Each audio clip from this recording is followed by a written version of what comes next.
बच्चों, अगर मैं खड़े खड़े इस बॉल को ऊपर उछालता हूं तो ये मेरे हाथ में ही आके गिर जाता है। बट क्या हो अगर मैं भाग रहा हूं और इस बॉल को रिलीज करूं? अब देखो यार, मैं भागूं तो इतना मजा नहीं आएगा, लेकिन क्या हो अगर हम इस बॉल को एक चलती हुई कार से फेंकें? और फेंकने में भी बिल्कुल वर्टिकल फेंकना जरूरी है, जिसके लिए हम ले आए हैं एक लॉन्चर। बेटा, ये एक बॉलिंग मशीन है जिसका हम यूज करने वाले हैं आज। और हम जा रहे हैं अभी अपनी कार के अंदर, कार का सनरूफ खोलेंगे, इस लॉन्चर को फिक्स करेंगे और वहां से इस बॉल को लॉन्च करके देखेंगे कि कैसा मोशन होता है। आज आप यहाँ पे दो बढ़िया बढ़िया कंसेप्ट सीखने वाले हो, एक है रिलेटिव मोशन और दूसरा है प्रोजेक्टाइल मोशन। आइए आपको दिखाता हूं एक खड़ी कार से जो अपनी जगह पे बिल्कुल रुकी हुई है, उसमें जब लॉन्च किया तो क्या मोशन होता है। कार को भगाते हुए लॉन्च करता हूं वर्टिकली ऊपर तो कैसा मोशन होता है। और बच्चों, वीडियो के एंड में हम ये भी देखेंगे कि एक्सप्लेनेशन क्या है, हर चीज को बढ़िया से समझेंगे ताकि नीट में आपको उससे हेल्प भी मिलेगी। तो अगर आप इस चैनल पे नए हैं तो इसको सब्सक्राइब कर लीजिएगा और वीडियो को लाइक जरूर कर लीजिएगा। आइए करते हैं एक्सपेरिमेंट ऑन कार। हाय बच्चों, हाउ आर यू ऑल। तो बेटा, आज हम लोग आए हैं एक एक्सपेरिमेंट करने जिसमें ना आपको रिलेटिव मोशन की पूरी फील आएगी। इसमें हम क्या करने वाले हैं, इस बॉल को इस लॉन्चर से, ये एक बॉल का लॉन्चर है, इससे हम लॉन्च करेंगे। पहले गाड़ी देखो खड़ी रहेगी, देखेंगे कैसा मोशन होता है, किस टाइप से बॉल मूव करती है। फिर हम इस गाड़ी को चलाएंगे किसी पर्टिकुलर स्पीड पे एंड देन अगेन लॉन्च करेंगे और बाहर से दिखाएंगे कि कैसे मोशन होता है। रिलेटिव का एक बहुत अच्छा कंसेप्ट बेटा आज आपका क्लियर हो जाएगा, जिससे नीट में सवाल भी आते हैं। तो तैयार हो?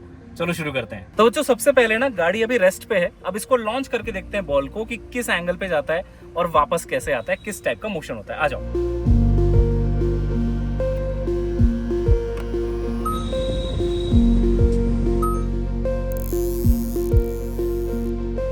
तो बच्चों देखो, बॉल वापस कार के अंदर ही आ चुकी है, मतलब बिल्कुल देखो वर्टिकल मोशन हुआ है ना।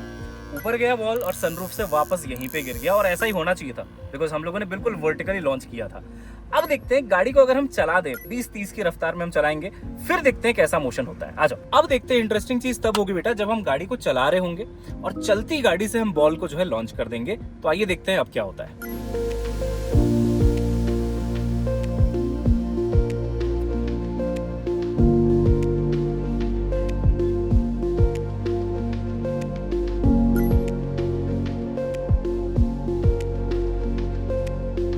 तो बेटा देखा कितना अमेजिंग चीज हुई यार, जब हमने गाड़ी लॉन्च करी है, मतलब गाड़ी को जब चलाया फिर लॉन्च किया बॉल को, तो ये पूरा प्रोजेक्टाइल करता हुआ आगे गया है। जबकि जब गाड़ी खड़ी थी तो ये बिल्कुल इसने वर्टिकल मोशन किया था। अब यार इसको बढ़िया से समझते हैं ऐसा हुआ क्यों, इसमें रिलेटिव का क्या कंसेप्ट है और इस पे क्या क्या सवाल नीट में बनते हैं, वो भी करते हैं। आ जाओ। हाँ जी बच्चों, मजा आया ना एक्सपेरिमेंट देख के। देखो यार, विंड था, काफी हवा चल रही थी, बट स्टिल हम लोगों ने जो रिजल्ट चाहिए था वो अचीव कर लिया था काफी हद तक।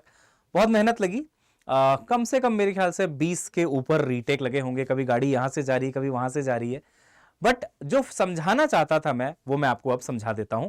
बहुत इंपॉर्टेंट बात आपको बताता हूं मैं, देखिएगा। देखिए, इसको ऐसे समझिएगा बेटा कि जब आप किसी पार्टिकल को, है ना, रेस्ट से, यानी कि मान लीजिए आप यहां पे आराम से खड़े हैं और आपने यू से ऊपर फेंका है, तो अगर आपसे कोई पूछे कि यार इसका पाथ कैसा होना चाहिए, पार्टिकल का पाथ कैसा होना चाहिए, तो आप सिंपल सी बात बोलेंगे कि सर इसमें क्या है, वर्टिकल मोशन आपने दिया है, वर्टिकल वेलोसिटी यू लेट से आपने दी है, तो ये बस ऊपर जाएगा और यहीं पे जो है वो नीचे गिर जाएगा। तो हमने भी पहले क्या किया, हमने पहले कार को बिल्कुल अपनी रेस्ट पे रखा, गाड़ी बिल्कुल खड़ी थी बेटा अपनी जगह पे, और हमने बॉल को कोशिश करी कि पूरा हम वर्टिकली लॉन्च करा दें। तो हमने वो कराया भी, और आप देखिए अपना रिजल्ट क्या रहा, क्या ऐसा ही कुछ हमें देखने को मिला क्या जैसा एक्सपेक्टेड था। तो देखिए, बॉल बिल्कुल अंदर आ गई सनरूफ पे वापस, आपने देखा। और यह पाथ भी दिखेंगे ना, ऑलमोस्ट देखिए ऊपर जाके नीचे बिल्कुल ऑलमोस्ट स्ट्रेट लाइन ही है। आप बोलोगे सर हल्का सा ही टेढ़ा सा दिख रहा था, लेकिन वो हल्का सा टेढ़ा है बेटा एयर ड्रैग की वजह से। क्योंकि जब आप ये थ्योरी पढ़ते हैं बेसिकली, तो सब कुछ हाइपोथेटिकल होता है। हम पहले ही बोल देते हैं कि अच्छा, जो एयर ड्रैग है वो हम लोग जीरो मान के चल रहे हैं, नेग्लेक्ट करके चल रहे हैं। लेकिन आप खुद सोचो यार, अब एयर ड्रैग रहेगा तो जरूर, एटमॉस्फेयर है तो एयर ड्रैग तो रहेगा, मैं वैक्यूम क्रिएट तो कर नहीं सकता। वैक्यूम क्रिएट कर दिया तो कोई सर्वाइव ही नहीं कर पाएगा, फिर एक्सपेरिमेंट क्या करेंगे, राइट? Just kidding. तो एनीवेज, तो यहाँ पे बेटा एयर ड्रैग था हमारे केस में, इसलिए थोड़ा सा जो है ना ये पार्टिकल हल्का सा ऐसे टेढ़ा गया, फिर वहां पे, लेकिन गिरा वहीं पे, वापस सनरूफ के अंदर ही आया। जो हम अचीव करना चाहते थे वो हुआ। बट ना, ये तो चलो ठीक है, ठीक ठाक बात है। अब यहाँ पे कोई भी बोल देगा कि यार हाइट मैक्स का सर मैंने फॉर्मूला पढ़ा हुआ है, कोई भी नीट और जेई का एस्पिरेंट बता देगा कि कितना ऊपर गया, तो हम बोलेंगे यू स्क्वायर बाई 2g ऊपर जाता है ये, कितनी देर बाद रिटर्न आता है, टाइम ऑफ फ्लाइट तो वो 2u/g है। चलिए बढ़िया, ये तो चलो ठीक है, बट फॉर्मूला बताने थोड़ी आया, मैं तो आपको फील करवा रहा हूं कंसेप्ट, है ना। अब इंपॉर्टेंट चीज तब हुई जब हमने बोल दिया कि यार अब ना ये जो कार है जो रुकी हुई थी, अब हम इसको चलाने वाले हैं।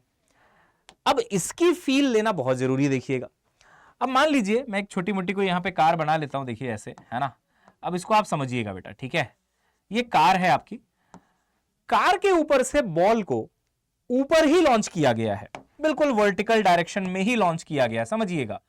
मैंने अभी भी उसको ऊपर ही फेंका, मान लीजिए यू से, लेकिन ये कार अब चल पड़ी है। जब कार बेटा चल पड़ी है ना वी से, तो ऐसे में क्या होता है, बॉल को भले ही आपने ऊपर जरूर फेंका है, लेकिन कार की जो हॉरिजॉन्टल स्पीड है ना वी, ये बॉल को मिल जाएगी। सर ऐसे कैसे मिल जाएगी? कौन ले जाके देगा सर उसको रफ्तार? बेटा ऐसे ही होता है, बिकॉज इसके पास एक इनर्शिया है, कार चल रही है ना, तो बॉल भी तो साथ साथ चल रही थी। तो अचानक से आप लॉन्च कर दो तो बॉल क्या बोलेगी, ठीक है मैं हॉरिजॉन्टल में चलना बंद कर दूंगी? ऐसा तो नहीं होगा। सर कैसे नहीं होगा? सोचो, ट्रेन से कई लोग बेटा प्लेटफॉर्म पे चलती ट्रेन से उतरते हैं, उतरना नहीं चाहिए, बहुत डेंजरस होता है। लेकिन क्या होता है, मान लो ट्रेन अगर 10 की स्पीड से चल रही थी, तो अब लोग थोड़ा मतलब इस मामले में इवॉल्व कर चुके हैं खुद को कि अगर ट्रेन से कूदते हैं ना तो पहले प्लेटफॉर्म पे भागने लग जाते हैं। कभी आपने सोचा क्यों भागते हैं? अगर वो नहीं भागेंगे तो वहीं मुंह के बल गिरेंगे। क्यों? क्योंकि ट्रेन की रफ्तार अगर 10 थी बेटा, तो जैसे ही आप ट्रेन से बाहर आए, वो ट्रेन की स्पीड 10 जो थी ना, वो आपको भी मिल चुकी है। अब वो 10 का कुछ तो करना पड़ेगा आपको भाई, क्योंकि इनर्शिया है आपके पास, 10 की रफ्तार है। अगर आप कूद के प्लेटफॉर्म पे सीधा ऐसे खड़े होने की कोशिश करोगे तो भी आपकी बॉडी आगे तो जा ही रही है। अब अगर आप अपने कदम नहीं बढ़ाओगे तो क्या होगा, आप मुंह के बल गिरोगे, गिरना तो तय है भाई। आपने कदम अपने रोक दिए ट्रेन से उतर के, अब ये कदम आपके यहां पे फ्रीज हो गए, बट वेलोसिटी तो है ना, बॉडी के आगे जाने की टेंडेंसी तो है ना। तो क्या होगा, ये इंसान यहां पे धड़ाम से ऐसे गिरेगा, मुंह के बल, वो भी है ना, ये इंपॉर्टेंट है। तो बस वही पॉइंट है कि जब किसी चलती हुई चीज से किसी पार्टिकल को ड्रॉप किया जाता है या थ्रो किया जाता है, वटेवर, तो जिस स्पीड से वो फ्रेम चल रहा था वो स्पीड आपको मिल जाती है, वो स्पीड आपको, है ना, दे दी जाती है। This is the concept of inertia मेरे बच्चों। तो मैंने कहा अच्छा जी, तो इसका मतलब ये जो कार चल रही है वी से आगे, ये रफ्तार बॉल को मिल गई। बिल्कुल ठीक बात है। तो बॉल को जब ये रफ्तार मिली तो वी ही तो मिली। बिल्कुल सही सर। तो अब देखो, बॉल के पास दो स्पीड, एक आप देख लो हॉरिजॉन्टल की तरफ, एक वर्टिकल की तरफ। और आप जानते होंगे बेटा, जब ऐसे स्पीड होती है तो बॉल को करना पड़ता है प्रोजेक्टाइल मोशन, क्योंकि इनकी नेट रफ्तार इधर होगी कुछ, है ना, नेट होगा कुछ, ये इनका नेट आएगा बेटा, रिजल्टेंट आएगा इनका, एंड हेंस जो ये बॉल है वो कुछ ऐसे जाके आगे गिरेगी। और पता है यहां पे सबसे इंपॉर्टेंट क्या बात थी, अब वो बताता हूं मैं आपको। सबसे इंपॉर्टेंट बात ये थी कि ये जो बॉल है ना मेरे बच्चों, ये वापस से कार के उसी पॉइंट पे गिर सकती है, या गिरना चाहिए उसको जहां से उसको लॉन्च किया गया था, यानी कि सनरूफ पे। आप बोलोगे सर ऐसा कैसे, ऐसा कैसे सर, ये कैसे पॉसिबल है? आपने मेरी वीडियो में देखा होगा, हमने इसको करीब करीब 90% अचीव भी करा। खाली हमें कुछ नहीं करना पड़ा, वो तो खैर ग्रेविटी अपना काम खुद कर लेती है बेटा, है ना, वो फिजिक्स अपना काम खुद कर लेता है, उसको कुछ बताने की जरूरत तो नहीं पड़ती हमें, है ना। पर आप देखो एक बार वीडियो में, देखो बेटा आप एक बार, ये देखो मैंने जो लॉन्च किया था कार के सनरूफ से लॉन्च किया था। थोड़ा और पीछे कर देता हूं मैं इसको जरा देखेंगे आप एक बार, है ना, ध्यान से। ये बहुत अच्छा कंसेप्ट है मेरे बच्चों, है ना। देखिएगा, जब ये लॉन्च हुआ है, अभी इसको स्लो मोशन में दिखाएंगे आपको। ये देखिए, ये ना ऑलमोस्ट सनरूफ में ही जाके हिट करा है। आप बोलोगे नहीं सर थोड़ा तो आगे चला गया आपका, ये जो बॉल था थोड़ा आगे गिरा है कार से। बेटा again that happened due to the wind resistance, जो मेरे कंट्रोल में नहीं है, आपके कंट्रोल में नहीं है बेटा। अच्छा, और हमने इसको ओपन में शूट भी किया था ना, हमें कोई जगह मिल नहीं पा रही थी, और हवा देखो बेटा इस तरफ चल रही थी, कार इधर से आ रही ना, तो हवा भी इसी तरफ चल रही थी। पेड़ों को देख के भी आपको थोड़ा थोड़ा समझ में आ रहा होगा। तो इस वजह से बॉल जो सनरूफ पे लैंड करनी चाहिए थी आगे करी है, बट बहुत ज्यादा आगे भी नहीं करी है। अब अगर ध्यान से इस वीडियो को देखोगे ना, तो काफी हद तक 90% तक हमने इसको अचीव कर ही लिया था बेटा, है ना। तो यहां पे आप देखोगे ना, तो ये बहुत ज्यादा आगे भी नहीं करी है, मतलब आप कह लो 1 आध मीटर आगे गिर गई थी। लेकिन कंसेप्ट समझो, कंसेप्ट क्या है, इसको गिरना कहां चाहिए था वो समझना। जहां से लॉन्च किया है वहीं पे उसको गिर जाना चाहिए था दोबारा से। ऐसा कैसे सर? देखो मैं बताता हूं कैसे। प्रोजेक्टाइल में बेटा जो एक्सेलरेशन होता है वो सिर्फ वाई डायरेक्शन में होता है, जिसको आप acceleration in y, a y कहते हो। There is no acceleration whatsoever in x direction. X direction का एक्सेलरेशन कितना है सर? बेटा बिल्कुल जीरो होता है वो, क्योंकि एयर ड्रैग नेग्लेक्ट करने की बात चल रही है। अब हमारे में एयर ड्रैग था तो इधर भी एक एक्सेलरेशन था, है ना, हवा का, इसीलिए वो आगे जाके गिर गया। बट अगर एक्सेलरेशन को जीरो लिया जाए, एयर ड्रैग को जीरो लिया जाए और एक्स का एक्सेलरेशन जीरो लिया जाए ना, तो बेटा ये हॉरिजॉन्टल वाली रफ्तार बदलेगी नहीं, यहां पे भी v ही रहेगी। देखो यहां पे भी v ही रहेगी, यहां चल के भी v, यहां चल के भी v, यहां चल के भी v। और कार को भी मैं कांस्टेंट रफ्तार से ही चला रहा था, v v v v, वो भी नहीं बदल रही थी। तो क्या दोनों बराबर समय में बराबर दूरी तय करेंगे? हाँ। तो जितने टाइम में कार का जो ये सनरूफ वाला पॉइंट है ये बेटा यहां पहुंच गया मेरे बच्चों, उतने टाइम में बॉल ने भी हॉरिजॉन्टल दिशा में उतनी ही दूरी तय कर ली। हॉरिजॉन्टल दिशा की बात चल रही है यहां पे, है ना।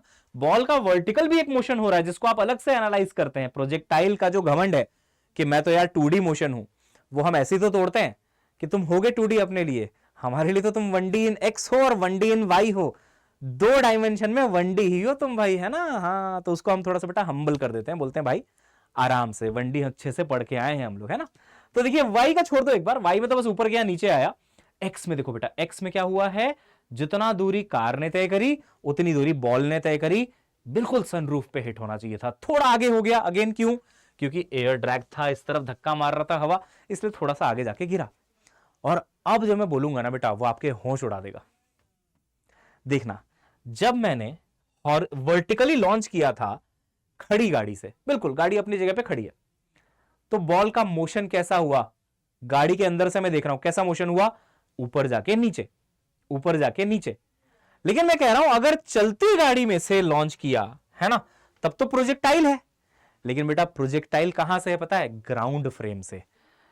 कार के अंदर से अगर तुम देखोगे ना, कार में बैठ के देखोगे ना, अगेन वर्टिकल दिखाई देगा।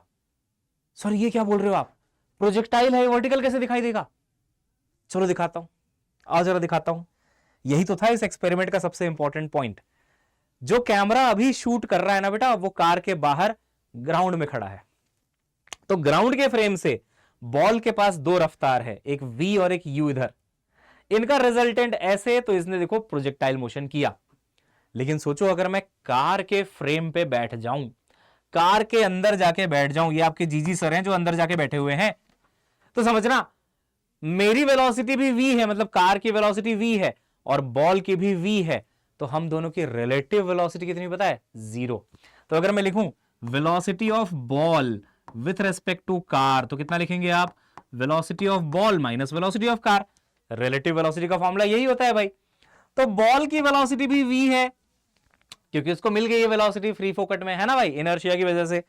कार की वेलोसिटी भी v है मेरे बच्चों, तो 0 ही तो हुआ। कौन सा वाला 0 हुआ वेलोसिटी? अरे सर हॉरिजॉन्टल वाला। तो इसका मतलब मेरे फ्रेम से, मैं कौन हूं? जो कार के अंदर बैठा हुआ ऑब्जर्वर है, मेरे फ्रेम से बेटा इस बॉल की कोई हॉरिजॉन्टल वेलोसिटी नहीं है। आप बोलेंगे सर अभी तो आप कह रहे थे बॉल की हॉरिजॉन्टल वेलोसिटी, तभी तो उसने प्रोजेक्टाइल मोशन किया। मैं बोल रहा हूं वो तो ग्राउंड से था, ग्राउंड तो रुका हुआ है ना, ग्राउंड तो रुका हुआ है ना, उसके रेस्पेक्ट में बॉल की वेलोसिटी v है। यही तो रिलेटिव मोशन की ब्यूटी है, यही तो आपको समझना है इस एक्सपेरिमेंट के माध्यम से कि ग्राउंड के रेस्पेक्ट में बॉल की वेलोसिटी v है। लेकिन अगर मैं कार के अंदर बैठ गया तो कार भी v से चल रही है, बॉल भी v से चल रहा है, तो दोनों के बीच में कोई रिलेटिव मोशन नहीं है मेरे बच्चों। और जब हॉरिजॉन्टल में रिलेटिव मोशन नहीं है तो बची कौन सी वेलोसिटी? वर्टिकल वाली। तो अगर कार में बैठ के कोई ऑब्जर्वर देखेगा ना, तो ये बॉल उसको ऊपर जाके नीचे आती हुई ही दिखाई देगी। तभी तो मैं कह रहा था कि सनरूफ में वापस गिरेगा, तभी तो कह रहा था सनरूफ में वापस गिरेगा, बोला था ना। प्रोजेक्टाइल में भी भाई यहां से फेंका, सनरूफ में ही वापस गिरना था। चलो हवा की वजह से नहीं गिर पाया हमारा बॉल सनरूफ में, कोई बात नहीं। लेकिन सोचो अगर इसके फ्रेम से भी आप देखो तो ऊपर जाएगा, सनरूफ में ही गिरेगा। अच्छा एक हमने अंदर का फ्रेम भी लिया, आपको दिखाएं। चलिए अंदर का फ्रेम वीडियो में था तो जरूर, क्या पता आपने देखा भी हो। देखो ये बाहर का फ्रेम है, बाहर से कैमरा दिख रहा है, तो कैसा दिख रहा है? प्रोजेक्टाइल, यही पढ़ाया मैंने। अंदर के फ्रेम मतलब अब मैं कार के अंदर से दिखाऊंगा तुमको, तो सोचो कार के अंदर मतलब कार फ्रेम बन गया, मतलब रिलेटिव वेलोसिटी जीरो किधर वाली, हॉरिजॉन्टल वाली, जो भी समझा रहा था। तो हॉरिजॉन्टल मूव नहीं करना चाहिए, ऊपर जाके नीचे। अब देखना ऊपर जाके नीचे आता है कि नहीं। हालांकि सनरूफ में एग्जैक्टली तो नहीं गिरा है, बट आप थोड़ा उसको समझ पाओगे, विजुअलाइज कर पाओगे। अच्छा थोड़ा पीछे था शायद, ये थोड़ा सा पीछे होगा शायद ये वीडियो, है ना। तो यहां से मैं आपको दिखाना शुरू करता हूं। हाँ ये कार चल रही है, राइट, बिल्कुल। यहां से देखना, कार के अंदर से देखना, चलती हुई गाड़ी है, कार के अंदर से लॉन्च किया है, कैसा मोशन होता देखना, है ना। ये बॉल गई, ये गई, देखना। ये देखो बेटा, ये ऑलमोस्ट लग रहा है कि वर्टिकल ही है, थोड़ा सा आगे गिर गई due to air drag, but आप देखो काफी देर तक ये बॉल आपको दिख रही थी जाती हुई। देखो ये देखो, कार के साथ साथ ही चल रही थी, थोड़ा हवा ने उसको आगे पुश कर दिया और उधर पुश कर दिया। अदरवाइज अगर सब कुछ सही रहता, हवा नहीं होती ना, ये ऊपर जाके वहीं पे गिर जाना था। But 90% we have achieved that. अब जो कंसेप्ट है बेटा, क्या वो समझ में आया आपको, कि अगर एक आप चलती कार से भी किसी चीज को ऊपर लॉन्च करते हो, तो बाहर से देखने में तो वो प्रोजेक्टाइल करता है, लेकिन अगर कार के अंदर से देखो तो प्रोजेक्टाइल नहीं दिखेगा, बल्कि ऊपर जाके नीचे आता हुआ दिखाई देगा। तो खड़ी गाड़ी में भी ऊपर जाके नीचे, चलती गाड़ी में भी ऊपर जाके नीचे। क्या शानदार कंसेप्ट है रिलेटिव मोशन का। तो बच्चों था ना बहुत ही इंटरेस्टिंग कंसेप्ट। यानी कि अगर आप खड़े खड़े बॉल को रिलीज करते हैं तो सीधा वर्टिकली ऊपर जाती है और वहीं पे गिर जाती है, जैसा कार में हुआ था कि सनरूफ से बाहर गई, सनरूफ के अंदर आके गिरी। लेकिन जब कार चल रही होती है तो कार की हॉरिजॉन्टल रफ्तार भी उस बॉल को मिल जाती है, प्लस आपने एडिशनली ऊपर भी एक रफ्तार दे दी, तो एक रफ्तार ऊपर एक आगे, जिससे रिजल्टेंट वेलोसिटी ऐसे और बॉल ने बिल्कुल हॉरिजॉन्टल मोशन किया था। तो ऐसे और भी अमेजिंग वीडियोस के लिए इस चैनल को सब्सक्राइब करना मत भूलिएगा और सेशन को लाइक कर दीजिएगा। अपने प्यारे प्यारे कमेंट से बताइएगा कि ये वीडियो आपको कैसा लगा है, और मैं ऐसे और अमेजिंग वीडियोस लेके आपके सामने ऐसे ही आता रहूंगा।